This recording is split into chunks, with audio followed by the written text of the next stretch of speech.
Hi there. तो आज हम लोग लीड कोड का प्रॉब्लम नंबर 1925 देख रहे हैं, काउंट स्क्वायर सम ट्रिपल्स। तो यहाँ पे इनपुट में हमें एक इंटीजर n दिया होगा और हमें 1 से n के बीच में ऐसे ट्रिपल्स का काउंट निकालना है जो कि ये कंडीशन फुलफिल कर रहे हो, a square plus B square is equal to C square. ठीक है, तो यहाँ पे जो ए बी सी हैं वो तीनों ही 1 से n के बीच में आएंगे। तो यहाँ पे n की वैल्यू ज़्यादा नहीं है, सिर्फ 250 तक जा रही है। तो हम यहाँ पे एक order of n square approach use करके इस क्वेश्चन को सॉल्व कर सकते हैं। तो यहाँ पे इस क्वेश्चन को सॉल्व करने के लिए हम a के लिए एक फॉर लूप रन करेंगे 1 से n तक, और फिर उसके अंदर एक नेस्टेड फॉर लूप रन करेंगे b के लिए 1 से n तक। और यहाँ पे हम a square plus B square के ऐसे जितने भी पेयर बन रहे हैं जिनका जो स्क्वायर रूट है वो n से कम आ रहा है, तो उसको हम एक ट्रिपल में काउंट करेंगे। ठीक है, तो इसको सॉल्व करने के लिए बेसिकली हम एक लूप रन करेंगे a के लिए। सिमिलरली जो दूसरा लूप है हम b के लिए रन करेंगे, और यहाँ पे हम a square plus B square का जो स्क्वायर रूट है वो निकालेंगे।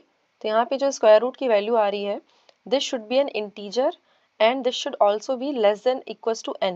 ठीक है, तो हमारा एक वैलिड ट्रिपल होगा। तो यहाँ पे जो स्क्वायर रूट की वैल्यू आ रही है, इसको चेक करने के लिए कि एक इंटीजर है कि नहीं, हम इसके फ्लोर से कंपेयर कर सकते हैं। And this value should also be less than equals to n। ठीक है, अगर ऐसा है दैट मीन्स हमारे पास एक ट्रिपल्स का काउंट आ गया है, तो हम काउंट में प्लस प्लस कर देंगे और at the end we can simply return count. ठीक है, तो यहाँ पे इस कोड में हम कुछ ट्विक करके इसका जो रनिंग टाइम है थोड़ा सा इम्प्रूव कर सकते हैं। यहाँ पे हम क्या कर रहे हैं, ए और बी के सारे ही पेयर चेक कर रहे हैं। तो यहाँ पे इंस्टेड ऑफ ए और बी के सारे पेयर चेक करने के हम क्या कर सकते हैं, बी की वैल्यू ए से एक आगे ले सकते हैं। And at any time if this condition is true, इसका मतलब कि ए और बी जो है वो एक पेयर बना रहे हैं, तो बी और ए भी एक पेयर बना रहे होंगे। ठीक है, तो यहाँ पे हम काउंट में 2 बार वैल्यू ऐड कर देंगे। तो यहाँ पे जैसे 3 और 4 का एक पेयर मिल जाता है, तो हमारा एक 4 और 3 का जो पेयर है वो भी हम काउंट कर लेंगे। ठीक है, तो यहाँ पे हम ये यूज़ करके अपना जो रनिंग टाइम है थोड़ा सा इम्प्रूव कर सकते हैं। So let's try to submit this. तो यहाँ पे धोखे से मैंने स्क्वायर रूट यूज़ कर लिया था, I should be using floor hair. तो let's try to submit this.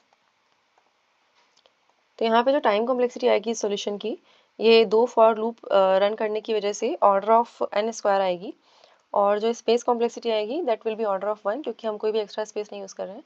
So that was all for this video. Thank you for watching, I see you next time, bye bye.